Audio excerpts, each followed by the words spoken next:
Welcome to the Jockstrap Nerd Chat podcast, the only podcast on the internet that brings nerd culture and sports and puts them into one cohesive unit. Although this week there is no sports because, well, it's kind of a dead time. I mean, we're in the midst of the NBA playoffs. Yeah, we've touched base on that Twice. Yeah, a couple times already.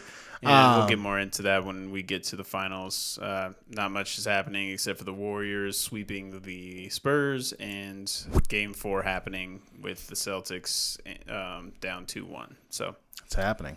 And last Sunday, I believe it was, I put out a video with Austin Schroth. He goes by Schrothinator of Monster Shark Gaming on Twitch and YouTube. We talk about this season of The Ultimate Fighter, along with some other MMA talk. If you want to get your MMA fix, go ahead and check that out. Yep. Down below. So it's pretty nerd heavy this week. But as always, I am Justin. To my left. It's very weird to start to my left. Mm-hmm. As you can see, there is nobody to my right this week.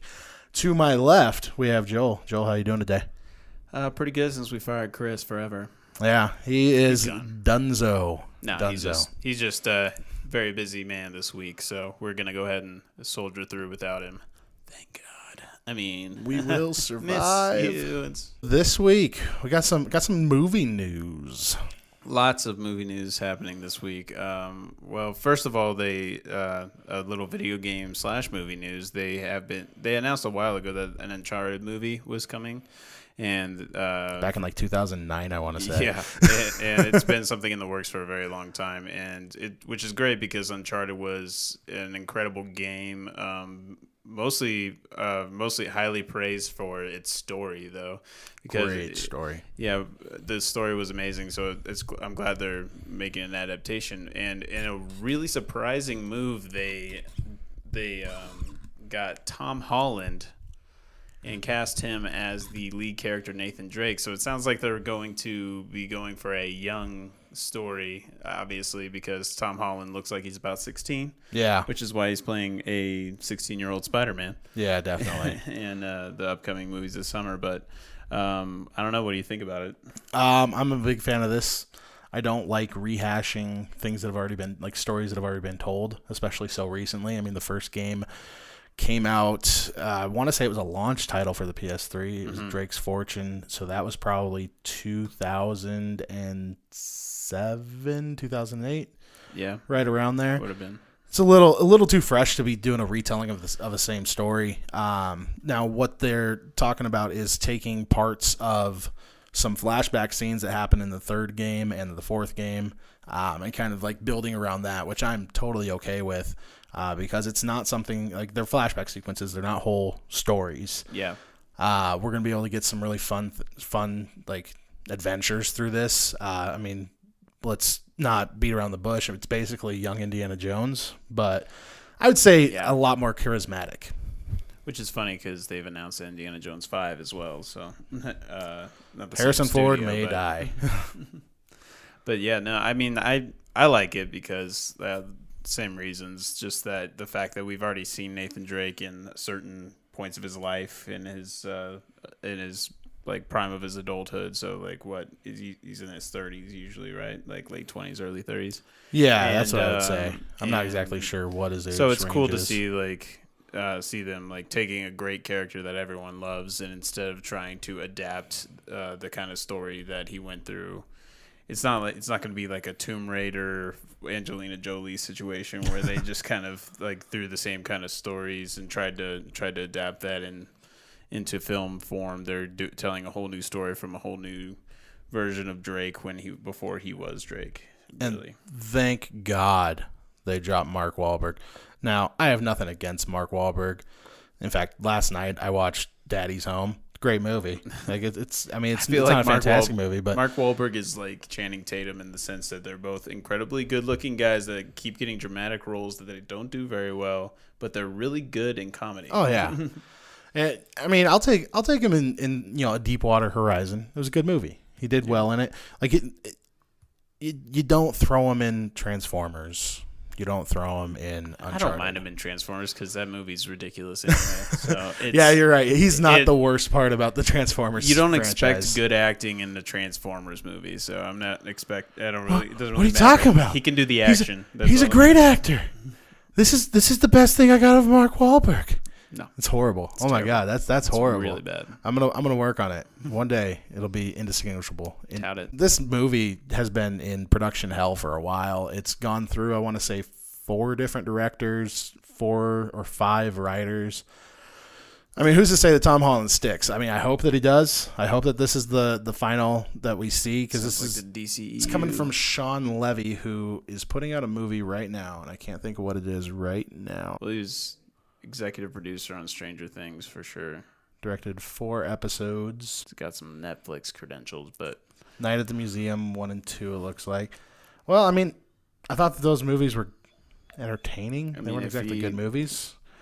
He did Stranger Things, and Stranger Things was pretty fantastic. Yeah. So I mean, I don't know if he's working on the second season as well. I think they got good talent. I think they got good source material, and I don't think we can ignore the fact that he did executive produce the famous Jet Jackson of Disney fame. Well, no, like it was so shocking when I found out. I was like, wow, that's rough. That is not great. Never watched that show though. He was also in the movie adaptation of Friday Night Lights. Yeah, I remember that. But anyway, I don't know. I'm wondering how close this comes out relative to Tomb Raider, the new Tomb Raider reboot. Oh, I'd say it's a fair distance away from each other. I guess they're already you're looking shooting about that a year, movie. yeah. And they just announced this casting, so. Yeah, which I think they're working on the final draft right now. So it's just like I always see Nathan Drake as male Lara Croft, basically. Yeah, I mean, yeah, I would definitely agree with that. He's the rugged, funny, and they're both just really derivative of Indiana Jones anyway. So it's, it'll be, but I mean they're great characters and stories in their own right. So I'm interested to see what they come up with. What do we got next?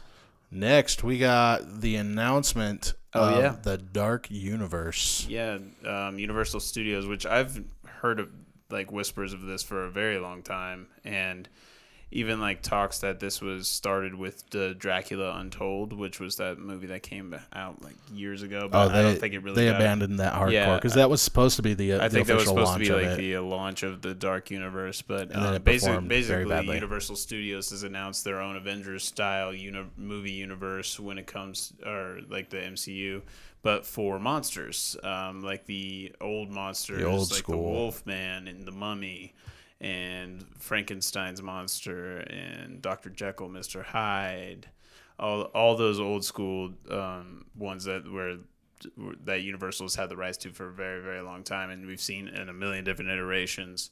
They are putting them all together in a very big budget cinematic universe, and we have casting, which they announced with one of their more recent trailers for The Mummy, but Russell Crowe is playing Dr. Jekyll and presumably Mr. Hyde. I wonder if we're going to see him in this Mummy movie. I don't know if they want to blow their load with it yet. Yeah, the way I understand it is that Dr. Jekyll is kind of the head of a secret organization that has been around for a millennia that basically hunt down monsters in secret so that the world doesn't ever have to deal with them. So so basically Dr. Jekyll is the head of that organization, and that's going to be kind of it's basically the shield of the Dark Universe, like the organization that always is around evil and kind of that was what brought the Avengers together. I'm guessing it's going to be what brought them together. Now Tom Cruise's character is the one that I'm not sure about. I know it's a big mystery. Nobody has any idea what he is or who he is. He's just like a soldier of fortune is how he's described, and I'm sure that it's going to come to more it's going to come to more when the movie comes out. He's in the Mummy movie. He's the protagonist, and it seems like the Mummy, which I can't ever remember. Sophia Botella, I want to say is her last name. And she's playing the Mummy. But hey, go me. So, yeah, you got it.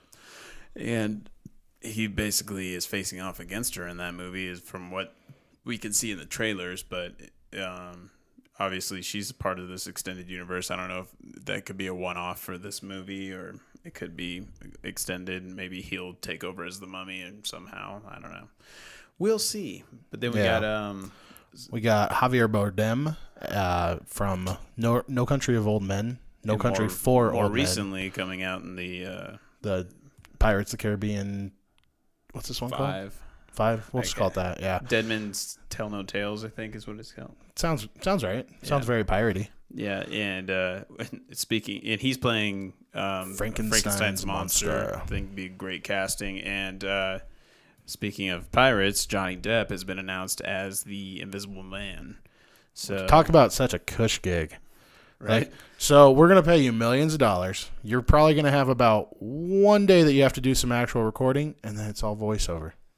Johnny Depp was it could just be mostly voiceover. Or if they wanted to do him, or if he's in the mocap even, I mean, basically, you don't have to show up for makeup or anything. They just put a green suit on you, and you put a suit over it. Wear dots all day. Yeah.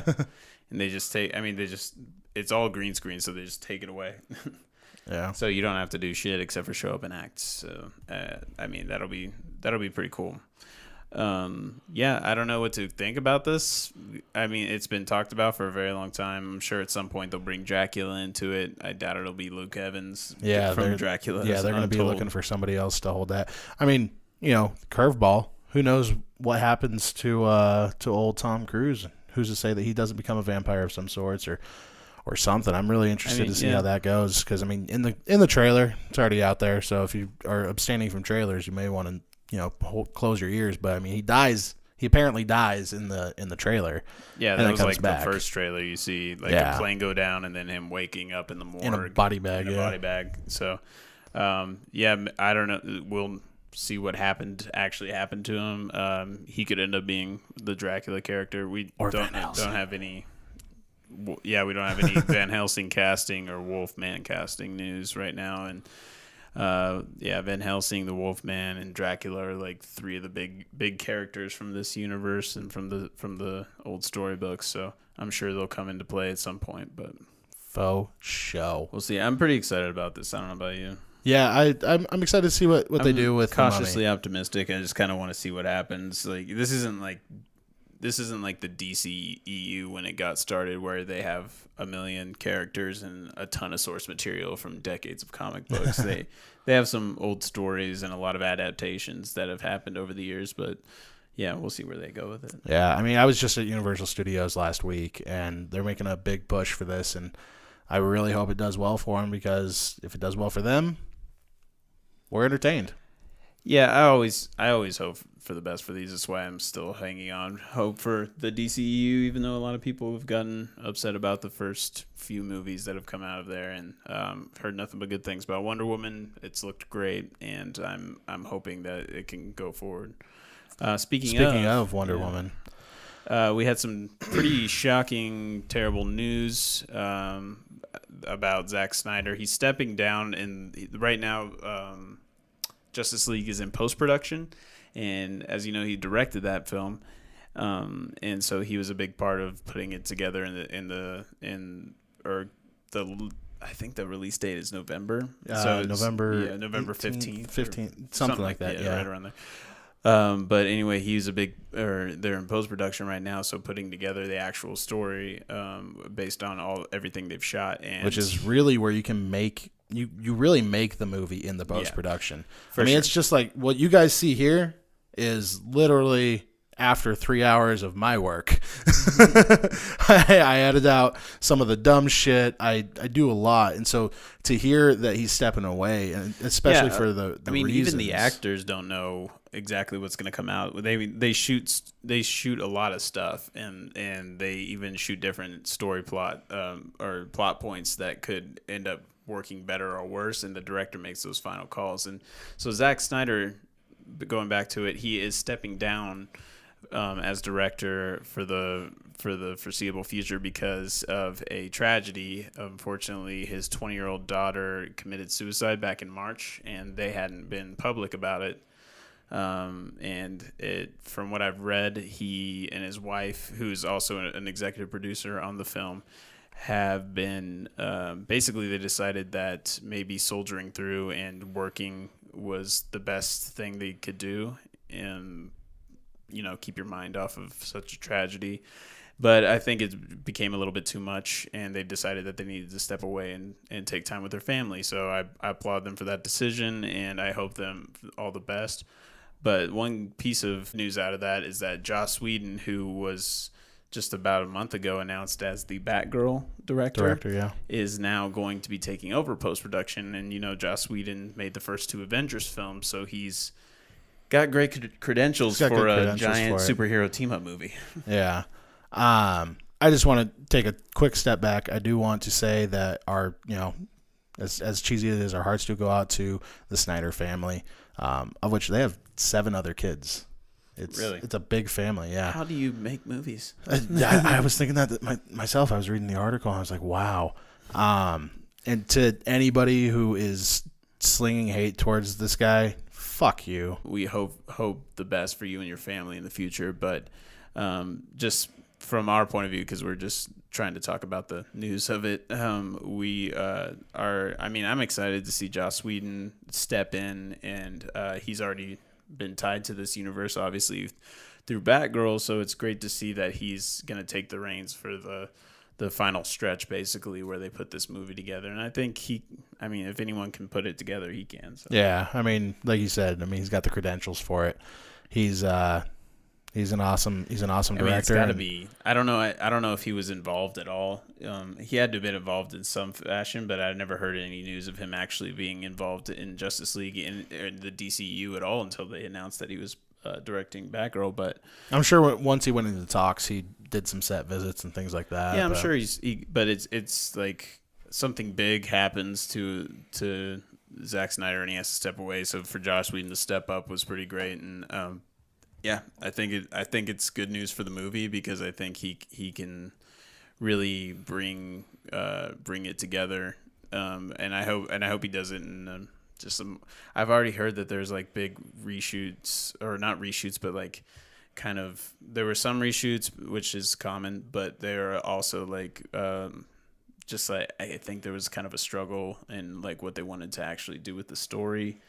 And this whole thing looming over him might have had something to do with that. So it's I mean I'm glad that they're taking time to spend with their family, and Joss Whedon will have a chance to put it together. And I'm sure. And the cool thing about it is it kind of gives us a look into what we're going to be kind of seeing, like structure wise, from Joss Whedon's future Batgirl. Yeah, because it does sound like DCU is. Or Warner Brothers is really wanting to double down on what people like with what's a proven commodity, and that's the Gotham and Batman family.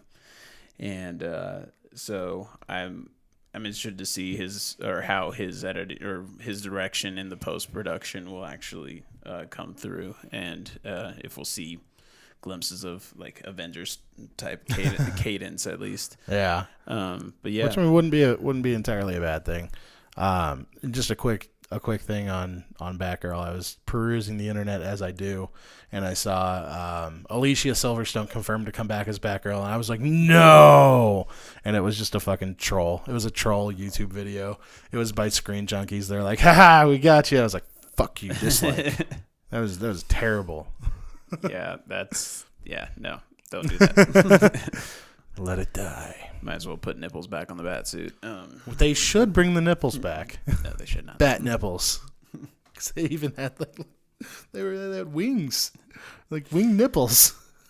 Big news that dropped last week. On the 18th, we had big news. A huge event that Bungie put on for Destiny 2, and I don't know if any of you guys watched it. We certainly did, and it was just fantastic through and through. It's everything. Excited. It seems like they've addressed everything that their fan. Like Bungie is such a great developer in the sense that they really listen to their community, and they want to. They've been making changes for the last 3 years on Destiny 1. Based on their community constant feedback. Updates. Like I want to say the last one came about 4 months ago. No, actually, I guess it was 4 months. Well, it's like 3 months now. February was they started the Age of Triumph. That's fantastic. Like that's fantastic support.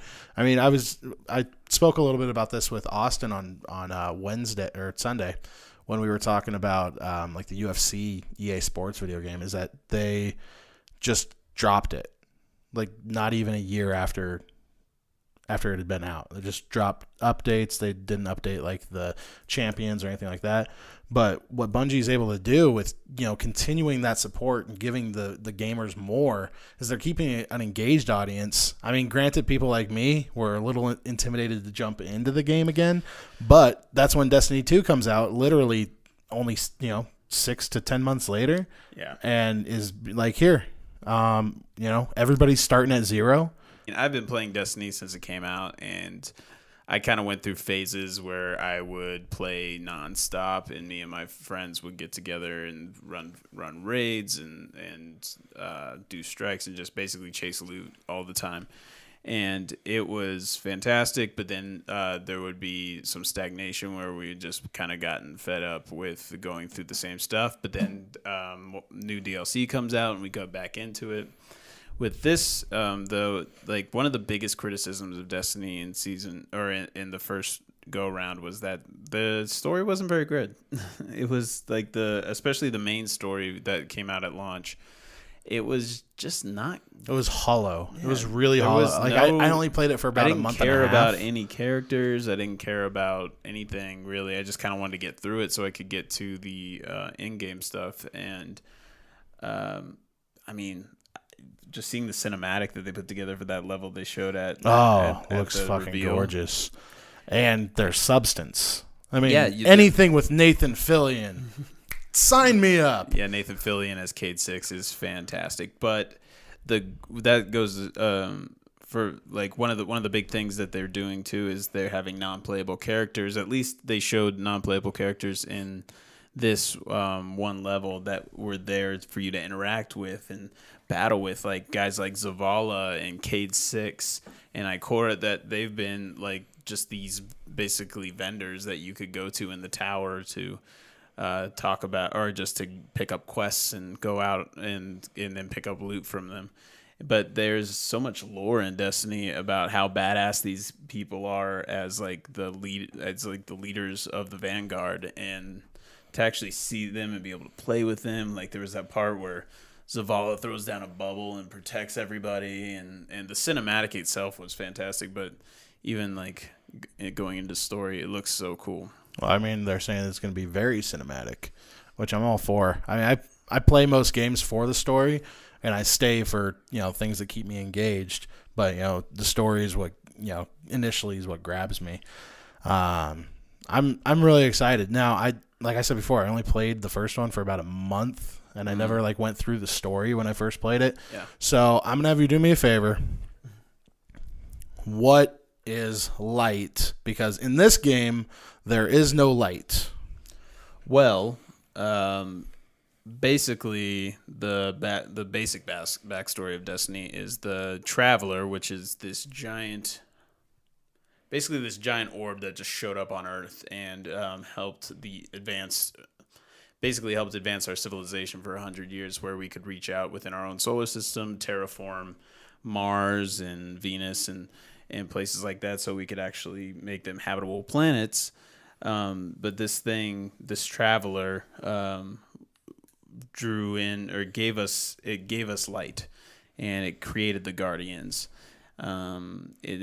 There's really no, as far as I know, there's no origin to the Traveler. It just kind of showed up, but with that, a lot of alien life followed because they were either jealous or they wanted to take it down, and thus began like this big war between like the Vex and the human Guardians, or the human and also robot, and the Awoken, which is Zavala's race, which is kind of a human offshoot. Anyway, Humanoid. Light is a gift of the Traveler that it gives to certain humans, and turns them basically into superheroes, and those are the Guardians. And with the Traveler trying to hold off these evil forces. It basically most of its energy was drained, and it's still around but dormant. And it created the ghosts as basically little pieces of itself that go out and they awaken these guardians and keep them alive or resurrect them. So the Traveler is basically our guardian, and right now in this world there is one city left, and that's protected by the Traveler's light because that's all it can manage, and everything else is being pushed around it. And the way the Destiny starts out is the Cabal come and put a big cage around the Traveler that shut it down, and that was that like big spider thing that came flying in and was wrapped around it. And I think that takes away all our power and our connection to the Traveler, which means our light is gone and our powers are gone. And then the tower gets destroyed by the Cabal, which is rid of everything in your which vault. is where our vaults are, and that's where all our loot is. So that's very disappointing, but disappointing for some, really exciting for others.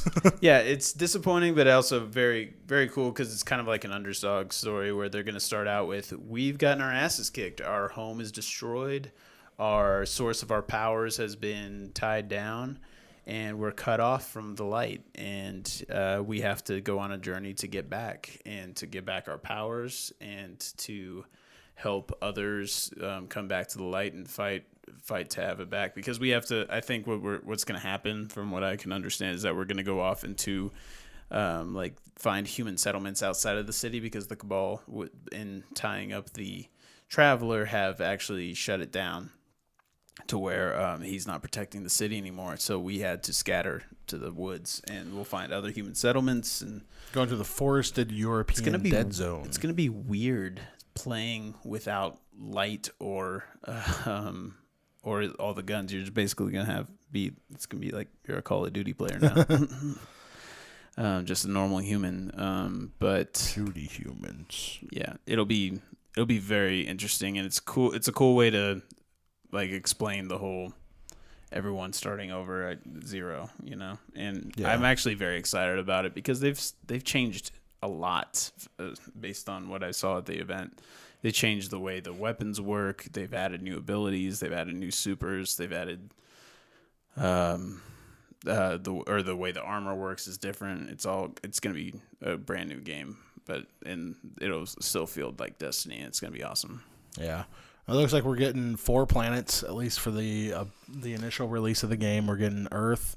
We're getting, I believe, well, not planets. I guess it's mostly moons after that. We got Earth, Titan, Nessus, a planetoid. Nessus that's like a planetoid within the asteroid belt. Gotcha. In the solar system. Io, a moon of Jupiter.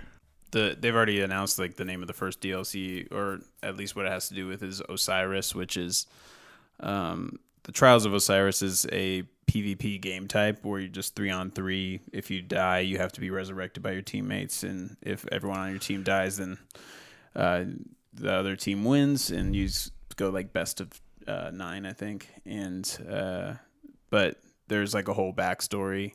And at the end of it, if you go 9-0 with the game card, you get to go to the lighthouse where you get to open a chest and get really cool gear.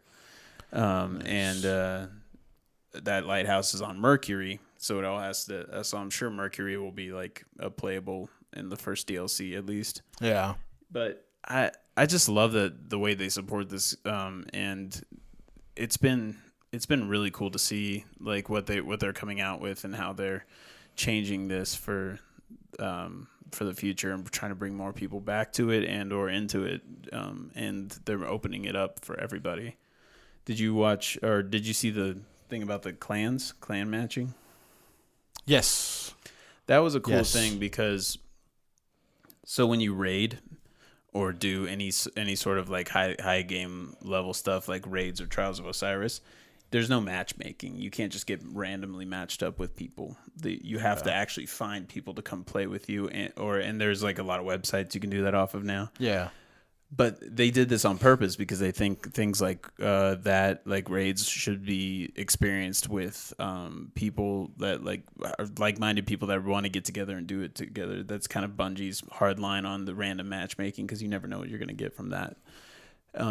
So their workaround was that everyone can make clans within the game now, and you basically can be like, either you can be in a clan and you can put out a beacon saying, hey, we're trying to do a raid if there's anyone out there that wants to join us. And then it was described as like Tinder for Destiny, because basically if you're a lone person that wants to join a clan for a raid or something, you can go through and see their they write a little bio on their clan, and you can see That's like awesome. what their personality type is for that clan. Like, it's like some of them might be like, hey, we're really hardcore and only come join us if you have these guns, and then you could like swipe right or left on them. So it's kind of a cool workaround. Nice. It's different than matchmaking, but there's like, you have to actually put a little effort into finding something that might be compatible, which is cool. Nice, yeah. I'm really excited. I mean, I'm pretty sure this is going to be the first game I get on Scorpio, as long as that comes out according to plan. I'm really wondering if they're going to run at 60 frames per second on Scorpio, because I listened to an interview, and they said they're not on PS4 Pro. The Pro couldn't handle it, but Scorpio is more powerful. So maybe. It's got more flops. But that's the thing, though. When I was listening to this interview, it was the Fireteam chat from IGN, and they were interviewing Luke Smith and I can't remember the other guy, but they're two leads on the game. Yeah. And basically, they said they're not saying anything about Scorpio at the moment, but they said that the Pro couldn't run at 60 frames per second for various reasons, but basically it just wasn't powerful enough, and it will be on PC at 60 frames per second. But then they asked them about the Scorpio, and they're like, well, we don't have any Scorpio news at this time. And that's a very stock answer, obviously. Yeah, they can't say anything before Microsoft says stuff at E3, or hell, maybe that's what they say at E3. Yeah, that'd be a very big thing to E3 drop, too. especially if they just they're playing it right there and they're like, "Yep, this is live playing." Well, they'll get a ton of competitive, like the competitive people that for PvP. Everyone wants 60 frames per second. So Naturally, if they announce that they're going to do that on the Scorpio, you might get some people switching over from PS4 because they have a huge player base and a huge kind of like fandom for that PvP, and it's becoming more competitive. In this one, they're changing everything from 6v6 to 4v4. It's going to be a lot different, so it'd be cool. I'm excited for it. It sounds like it's gonna be good. Yeah. Oh, the best thing that I heard during that entire thing: no longer having to go to orbit. God, that was so fucking obnoxious. That may have been one reason why I fucking left.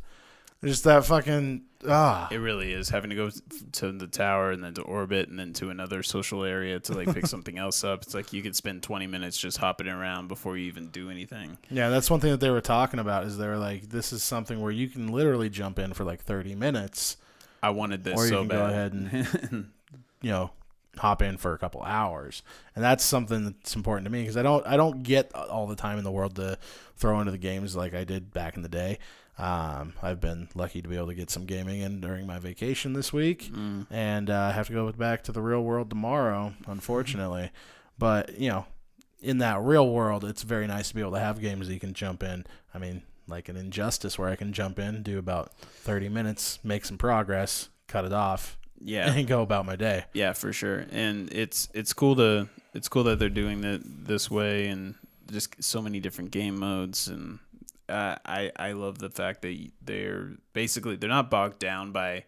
The last Destiny game was designed for it was for the next gen consoles, but it was also designed for the previous generation, so the 360 and PS3, and and that limited them because they had to design things that worked on both. And now they're leaving that all in the past. So I mean, that means they're gonna have more characters that are more like AI that can spawn in. They're gonna have bigger areas, more things that you can find. More things you can do in those areas too. Yeah, and they're really putting an emphasis too on like a more open world with. There'll be like hidden secrets that you want to, so basically make you want to explore these worlds and find these things. Anything else that you want to really touch on that? Just that I'm a Titan main. That's my main character is my Titan. Do you have a bunch of characters? Or I have 3. I made one of each. One of each, yeah. There was a period of my life a couple of years ago where I was unemployed for 4 months, so I had a lot of time, and I was balls deep in Destiny while I was unemployed. So, I decided to make all 3 of them because they're all cool in their own right. Yeah, you got to do something different with each type of character. Yeah, it's super fun. The new Titan, though, I'm going to love. It looks so cool. Like his new super is basically brings up Captain America shield. Yeah, brings out a Captain America shield. You can block damage. You can melee people. You can throw it like Captain America and bounce it off multiple enemies. It looks really fun. And then like they have that. They have new supers for each, which leads me to believe that I'm guessing down the road, since there'll be these new supers, they're probably, I'm hoping at least, like they didn't get rid of the bubble as well, which is the Titan's void, because the new shield is also a void ability, and in Destiny 1, the bubble was the Titan's void ability, where you just put a big bubble shield on him, and that thing was so useful, and I use it all the time.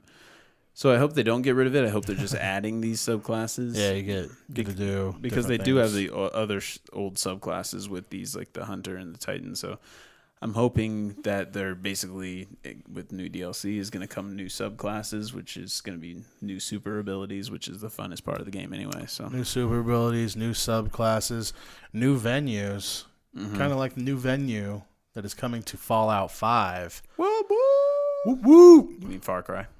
What did I just say? Fallout? I definitely did. Oh, that was almost like a great segue. A great transition. That was almost a great you said segue. The entirely wrong game. Wow.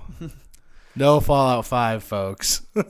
Boo. Far Cry 5. Far Cry 5 welcomes you to Hope County, Montana, which I watched. I want to say there's 3 different little videos, and like one of them is creepy as hell because it's showing like the rolling river and going through, and then you notice dead bodies going through the river. And I am excited to see this game come stateside. This is the first time that I can think of. It's weird because Far Cry is usually all about exotic locations with weird, strange wildlife that comes out of nowhere. Yeah. And you're going to Montana. It's like the most ferocious thing up there is going to be a bear, but it may be some bears can fuck you up, bro. I know. Bears, but moose. That's about it, though. There's not going to be a lot of variety. Maybe a Sasquatch. That'd be there's a secret Sasquatch. You go Sasquatch hunting. Oh man, if there's Sasquatch hunting, I'm gonna be so excited. No, I'm super excited. I mean, there are the RPG elements that are have me a little confused because I mean, those of you that are familiar with the Far Cry series, you know that to get like more holsters and a bigger wallet and everything, you're killing like different animals and crafting. So like to make a new wallet, you're gonna go out and just like have to. Like kill some sheep, the sheepskin wallet. Maybe a mountain lion. But the thing about Montana, I mean, it is the very. Sorry if you guys heard that. It's the northern part of Yellowstone. So in Hope County, is that? I don't know if Hope County is a real place. Oh, okay. I didn't know. I think it's. Well, I didn't know if they were actually basing it on a real place. You go ahead and talk, and I'm going to look to see if that's a real place real fast. It sounds pretty interesting. I'm really excited to just see a new Far Cry for sure. But that still comes to mind. It's like, are you going to be just trying to ride elk or take down wild horses maybe? Or I don't know. It's just a lot.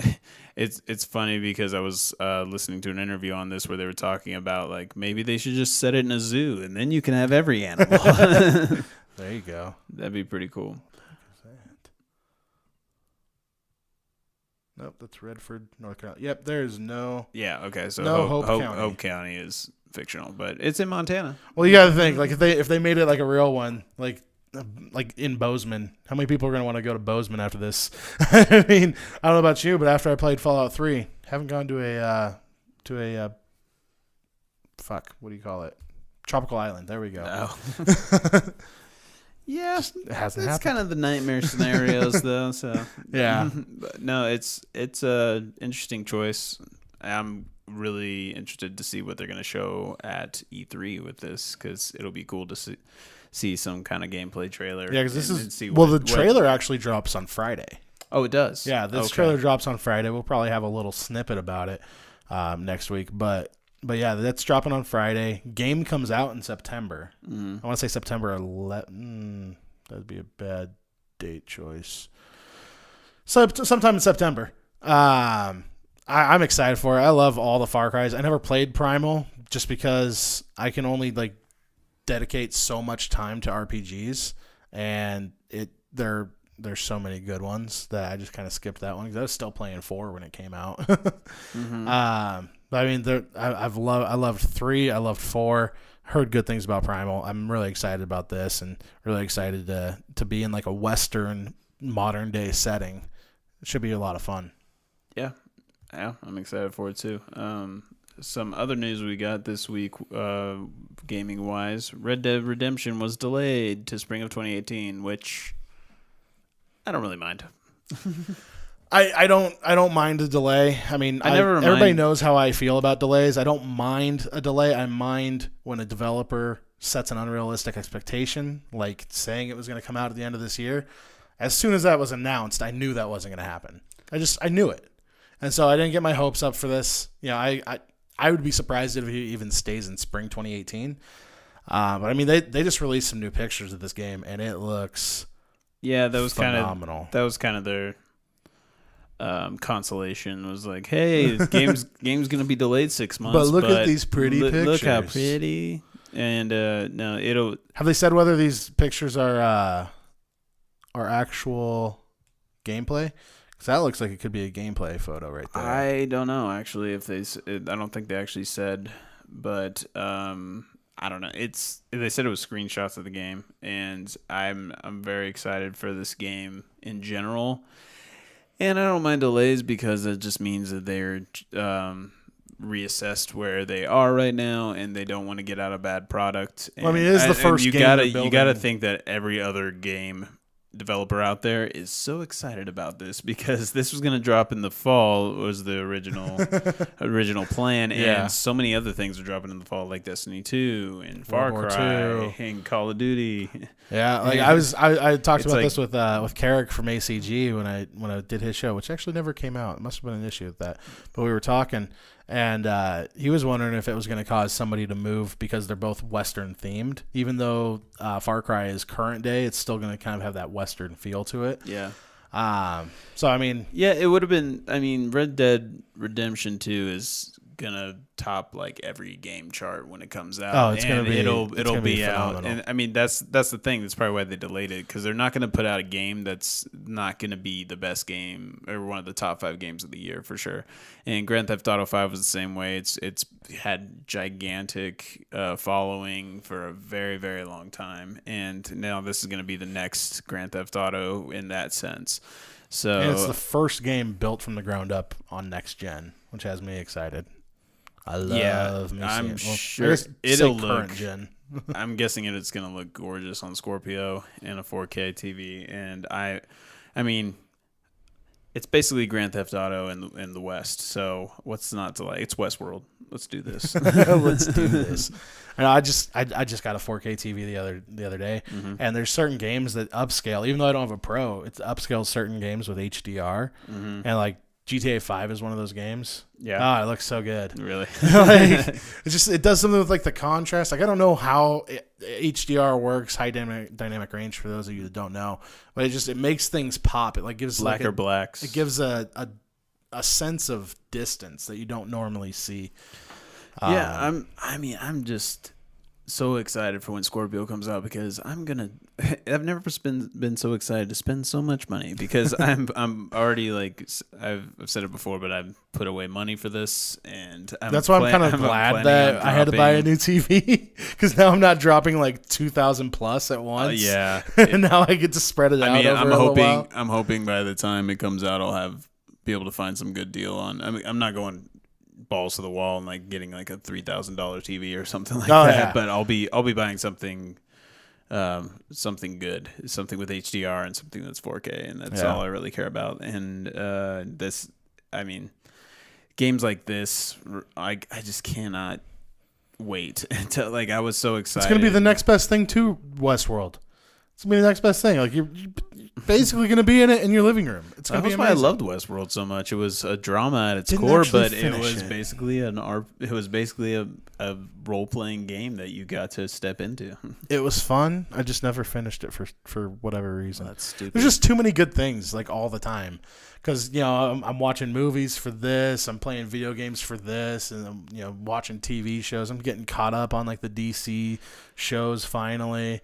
Certain shows just kind of get pushed off. I mean, not that they're bad. It happens. Yeah, now that I'm like, ever since I've been a salaried employee with my last couple jobs, it's been like I work while watching stuff now because I have to. If I don't multitask, then I mean, it's like when I'm at home working from home, I'll be working on my lap while like grinding through a lot of data and then actually having something up on the TV because that's the only times I have to catch up on stuff. Video games, it's harder because it requires your full attention. So I haven't like played a real good story game in a long time. I mean, I just played Injustice 2, which is fantastic. I finished that this morning as well. I played the whole story. Who'd you pick? Whose side? Batman. Stupid. I'm Batman. No, I need to finish it as Batman or on Batman's side because I picked Superman the first time and it was some dark shit. But no, I just don't get a lot of time to play those kind of stories anymore, and I'm excited to be able to play with like Red Dead and Destiny especially. I mean, I'm gonna have to probably take some time off around then. Yeah, for sure. When that comes out, but yeah, I just need to get rich so I can just do this shit full time. I know, dude. That's what I'm saying. So, I mean, if you guys want to make it so we can do this and only this, keep your eyes open in the near future. We don't even need to be rich. We just need to have jobs that pay us a full-time salary. Yeah, you guys. I mean, if we get 1,000 people to give us, $10 a month. Well, that's okay. Maybe 1,000 people in total give us $15,000 a month. Well, it used to we could live comfortably before we started this podcast, and I actually was studying for a while to hopefully I was studying journalism for a little while when I was thinking about switching up my career path, which I'm an accountant right now, and I didn't end up going through with it. But my dream used to be to work for IGN. Wink, wink, IGN, if you're listening. But that's why we do this shit. We love it, and we find time for it. But, yeah, basically, that was my dream because they love this same kind of shit, and they get paid full-time to do it. Mm-hmm. I'm sure it's not that great of a wage. I mean, I've listened to the podcast where the guys are talking about living in a 5-bedroom place shared because they have to find housing in San Francisco. So. If we get to a point that we can sustain, I'll have you guys all just move in. We'll finish the basement. I mean, we got a room over there. We could turn this into a bedroom. Move the basement into the studio. We can make this happen. It'll be a little real world style, but oh yeah, we can make it work. It's gonna go down. We can just just play video games and watch movies and keep up with news full time. Yeah, I mean, it'd be great. That's the goal. As always, thank you for watching and or listening to us. Be sure to like and subscribe on our various social medias, whether it be Facebook, YouTube, Twitter, all down below in the links. And we still have our contest going for the $50 gift card. And we are just looking to get more Facebook likes at this point. We've met our subscribers. Our YouTube subscribers actually went down. We're sitting at about 95 right now. It's gone down? Yep, went down. Well, that's all those fake subs. Well, that is disappointing. But so we are looking to get both of those numbers back up. 200 Facebook likes and 100 YouTube subscribers. So Like us and just spend some of that social currency. It's free and helps us out a lot. And leave us a review on iTunes if that's where you listen. That also helps us get out there. So We actually have a review from iTunes. Would you like to read it, Joel? No, but thank you for making that dark turn. Well, if you want to be a subscriber that isn't biased, go ahead and leave us something on there. But as always, thank you for watching and listening to us. Jockstrap Nerd Chat. We'll see you next time. Bye, guys.